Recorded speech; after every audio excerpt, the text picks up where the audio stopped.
Hunting or Bust, The Journey Onward by Master Atlan in Chapter 6 and trailer. You understand the job, right? Yeah, man, I got it. There's a cache of weapons in that warehouse from Atlas getting moved to Mithril in a few days, but Mr. Wilsk is interested in seeing them in his inventory, so you and your little friend are going to go pick them up? And pick up, right, sure, he said with a tired roll of his eyes. Criminals really did use that stupid change of terminology. They thought giving something a bit of a lighter title made it different from normal thievery. If any of those soldiers get in your way, take care of them. Just bring the weapons back to us and, yeah, I get it. Grab the guns, bring them back. The young whiskered blonde was standing behind the corner of another building in the empty docks while keeping a watch on the white armored soldiers moving the weapons. He was wearing a black hoodie to cover his head and a new black bandana around his neck. The sheath that held Gatling Stormer were secured firmly to his back. He spoke into his role. After this, we're even, right? We made up for the damages. That'll be up to Mr. Wilsk once you're finished. Don't contact us until you're done. The call ended and a tone changed through Naruto's ears. He groaned and snapped the device shut before pocketing it away. He shook his head before looking back to his target. He pulled the bandana over his mouth to cover his face. How the hell did we get into this situation? The security soldier of the Atlas delivery were moving the sleek silver cargo into the warehouse for the pickup that would come the next day. They all did their job effortlessly and perfectly off what was required of them. But they didn't notice the figure in black rappel down from the ceiling using a steel wire and a blade. Naruto landed behind cover without making a single noise. He had had a lot of practice with moving in the shadows and making others unaware of his presence. In fact, he was so confident in his stealth and maneuvering that he could probably wear bright neon colors and still sneak around like a ninja. The purpose of stealth was to go unnoticed, right? Well, if they never even knew you were there, then it probably wouldn't matter what you wore. But Naruto decided not to risk it this time. A hoodie to cover his head and his bandana to cover his face.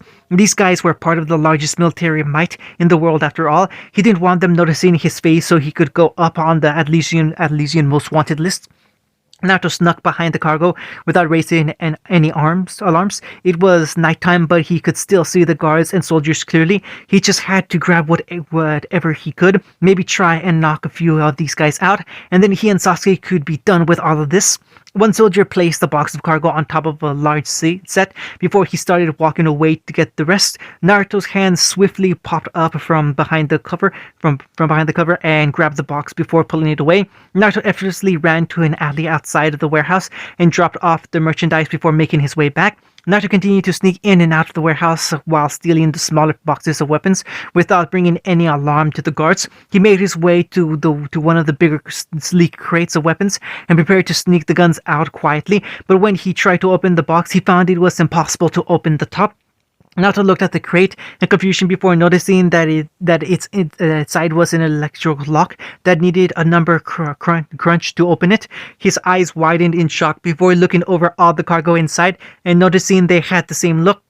Naruto pulled one of his short blades out of his sheath before trying to force the cover open. After a few failed attempts to slide it between the thin opening, Naruto realized it wasn't going to work without the codes.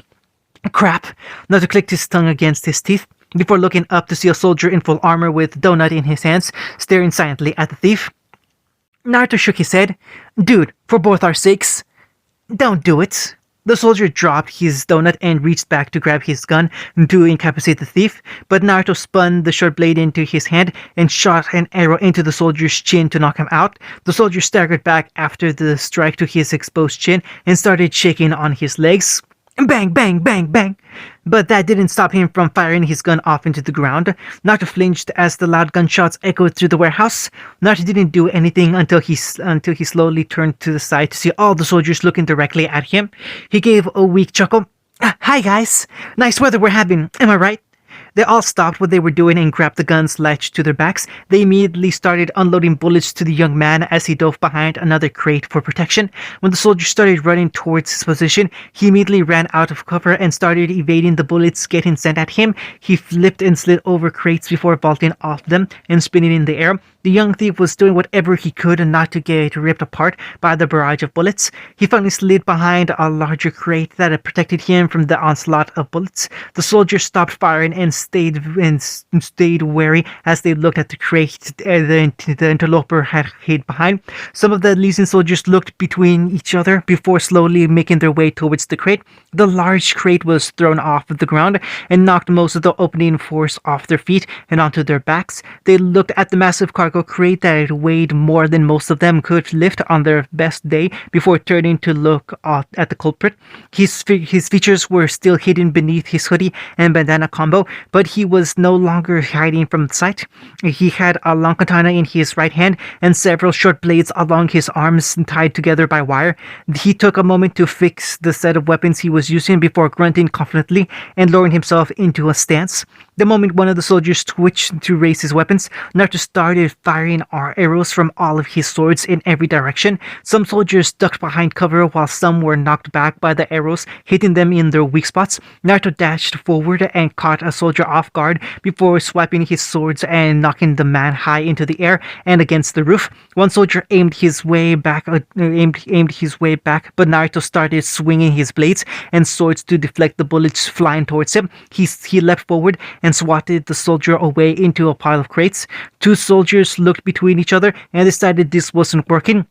They switched out their guns for combat batons and swung them down to get their maximum length. The soldier pounced at the unsuspecting perpetrator that looked back at the last moment and backflipped away from harm. He gripped Stormer tightly and blocked the charges of both soldiers as they started swinging their batons at him with expert skill. Naruto had to keep turning and stepping back as the soldiers kept advancing forward at the same time, until Naruto spun his arm out in a wide circle and all 10 blades spun out in front of him, blocking the two batons and undoubtedly frightening the soldiers. Naruto started holding his palms tighter and swinging back and forth as all of the blades started attacking in unison. Naruto spun on his knees while holding his arms out together, and both soldiers were knocked back by the extraordinary force of his attack.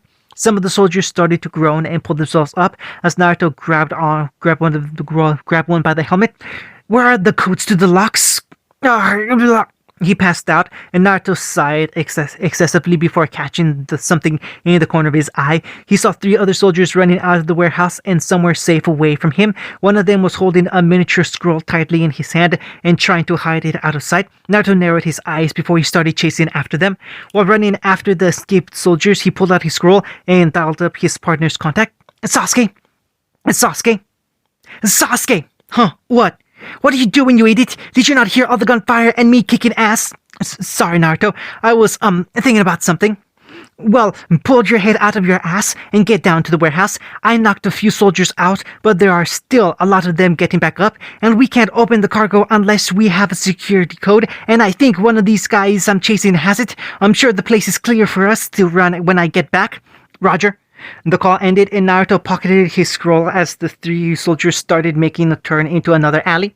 Naruto narrowed his eyes, jumped up and launched himself off a wall and fell through the air until he tackled one of the soldiers into the ground. The second one turned around to see the hoodie-wearing intruder coming up behind them and pulled out his gun. He started firing rounds at the thief, but Naruto blocked them with his sword. He clapped his hands and all 11 swords fired arrows at the soldier, slamming against him at different points on his body and knocking him out.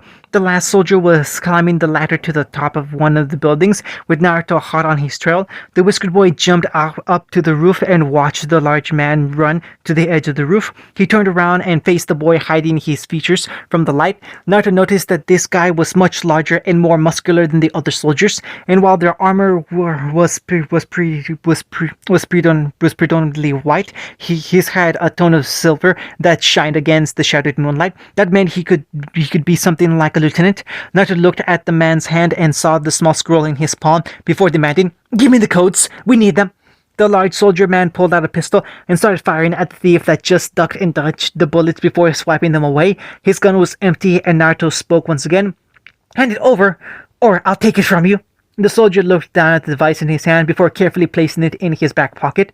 He then reached behind him and pulled something out to use when facing the man in front of him. The Atlesian soldier pulled out a long whip that was folded into itself with a sharp knife secured to its tip. He gripped the handle tightly and started feeling the knife tip through his hands until he had a fair bit of length from his hand. He gripped one point tightly and started spinning the knife tip head at ridiculous speeds. Naruto's eyes widened as he leaned to the side and felt the knife barely miss his head while it pierced through his hoodie. Before he could do anything else, the knife tip was pulled back immediately and the soldier started spinning the whip around him.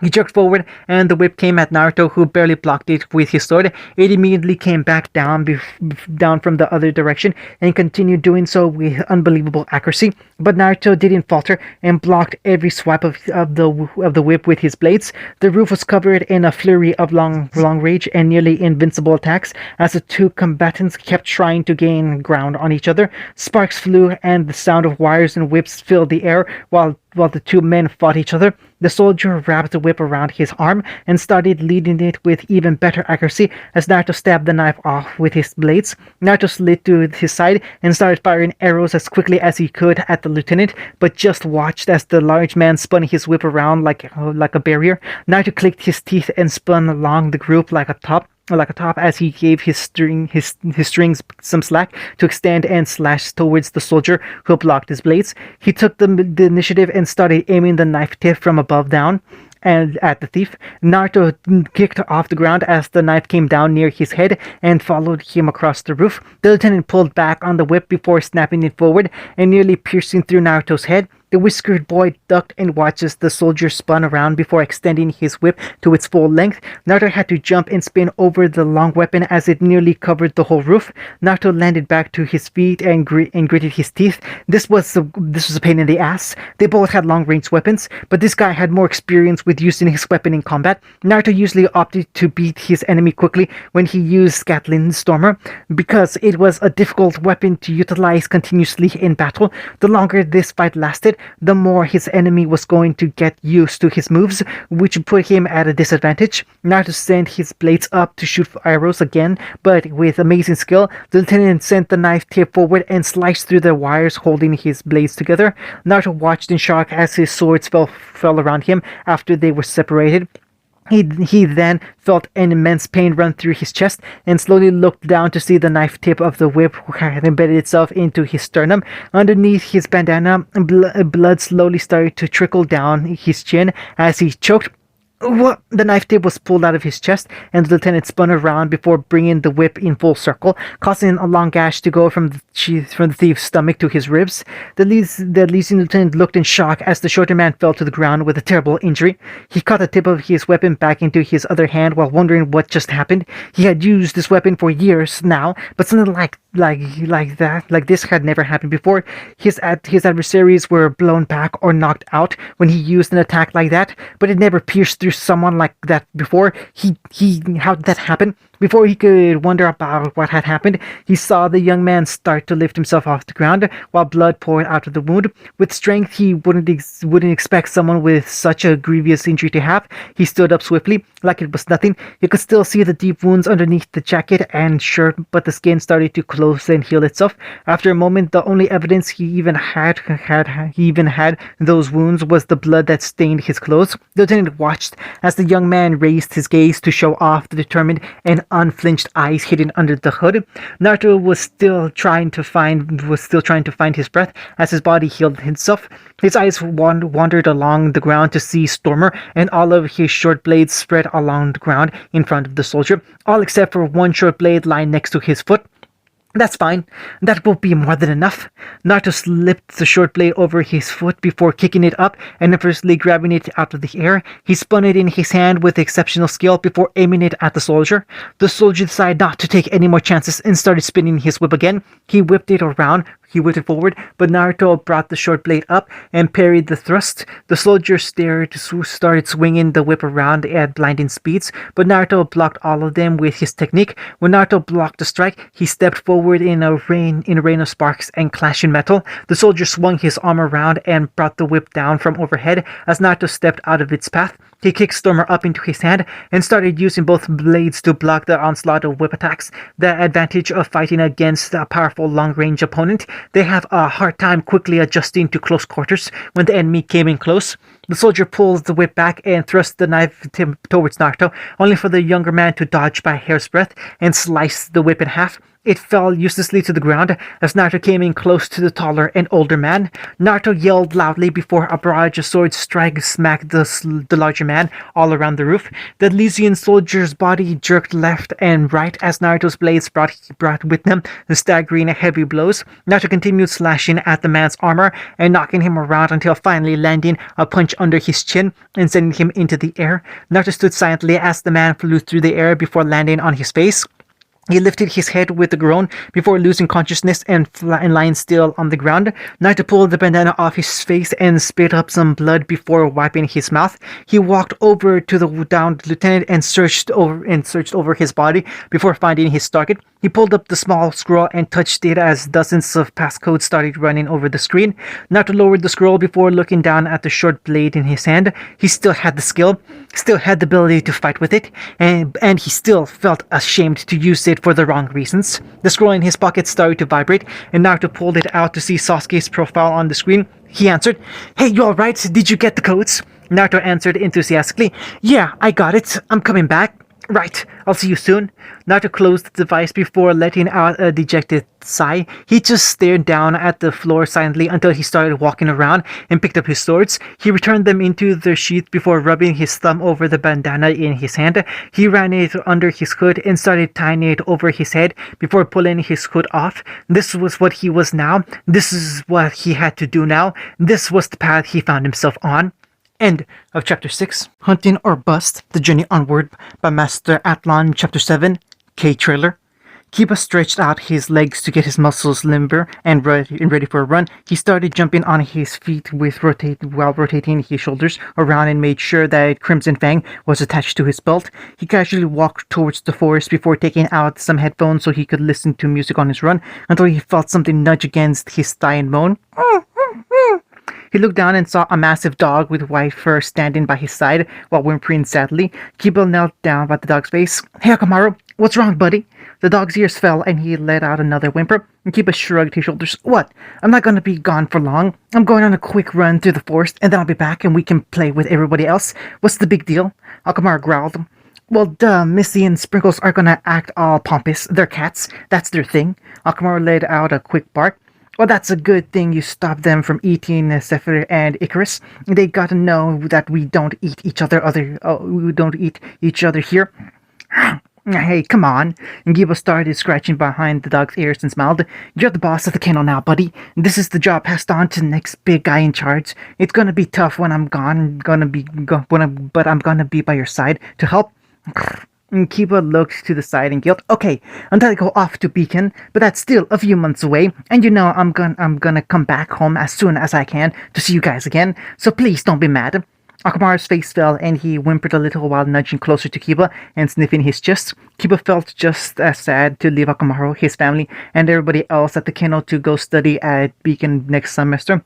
Even though he felt grateful for being accepted and unbelievably happy to go to the school of his dreams to follow in his family's footsteps, he still didn't like the idea of leaving everyone behind. Kiba smiled and patted his friend's head. "Hey, since I'll be leaving soon, let's start making up for the time I'll be gone. Wanna come running?" Akamaru cheered up and started panting happily before barking in excitement. "All right." Kiba stood up and pounded his fist. "Then let's go." He and Akamaru stood beside each other on the edge of the forest as he stretched his arms. "Okay, when I say go, we start sprinting, and the first one." Akamaru immediately darted along the ground and left Kiba in the dust. The tattooed boy staggered for a moment before chasing after his dog. "Hey, I didn't mean go yet, you jerk! Cheater!"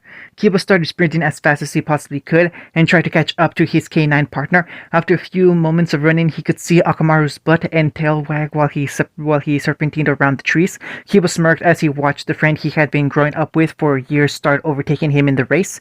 But no way in hell it was going to stick that way. Kiba felt the sensation of his body becoming stronger and more agile as his feral semblance started to kick in. His sprinting speed increased twofold, and he started catching up to the white dog. He decided to make this more more fun for himself and jumped off the tree trunk towards the branches. Akamaru happily ran through the forest before he noticed leaves fall around him and the rustling of tree branches. He looked up to see Kiba quickly jump from one branch to another on his hands and feet. The wild boy smiled down at his dog.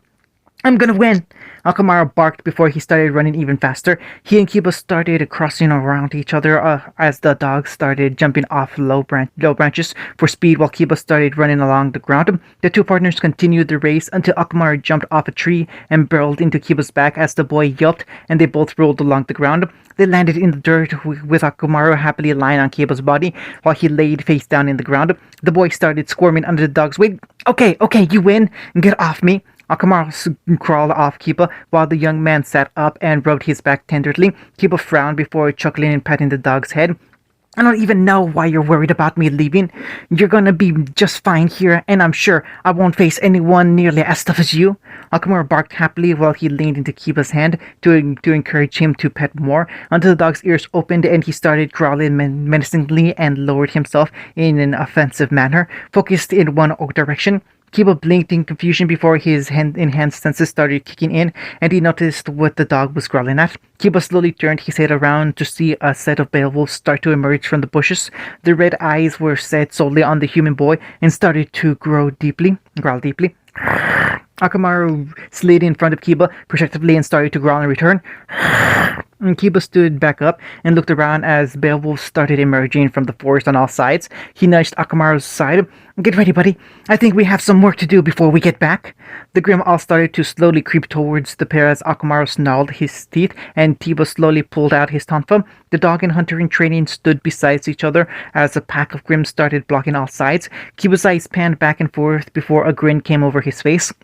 He reached back and grabbed Akamaru before throwing him at the Grim. Akamaru, attack! The massive white dog curled up tightly and slammed into a beowulf's chest so strongly that it blew the monster back. Akamaru landed on his paws and started swerving around while biting into another beowulf's leg and pulling it out from underneath. One of the Grims swiped at the large dog, but Akamaru jumped over the claw and gave the massive monster a staggering headbutt. The dog barked loudly before charging forward and tackling another beowulf to the ground. Kiba turned around and started spinning Crimson Fang's grip in his hand with a confident smirk, and his hair and teeth spiked to indicate that Pharaoh was still in effect. One beowulf started charging at him, and Kiba smacked its head with the far end of his weapon. Kiba then stepped close and started smacking the monster's body with each spin of his weapons. The monster's body jerked around rapidly as Kiba's arms started to blur and he made each hit count to damage the Grim. Kiba flipped and kicked off the Grim's chest and slammed into another beowulf behind him. He held out his arms and started firing rounds into the beasts that surrounded him. He jumped and kicked two of them in the head before blasting another in the chest. A large one came charging in and slammed into the boy's chest as he blocked the attack with his sturdy tonfa. Kiba flew through the air before sliding against the ground and snarling his teeth while twirling his weapon by its grip. Akamaru spun through the air and tackled the beowulf before ripping its chest up with his claws. He barked and continued to bounce off the Grim while slashing across their chests. It wasn't uncommon for him and Kiba to fight beside each other when they needed to. Their parents had been teaching them how to fight and work with each other for as long as they could remember, and while the Grim didn't seem the least bit interested in the dog, they were always lurking towards Kiba for a meal, and to Akamaru, that was just as bad as them trying to eat him. While the two fought, and Ursa and Borbatusk started following the noise and came to attack as well. The Boar Grim spun on the ground and propelled themselves forwards as Akamaru charged and bounced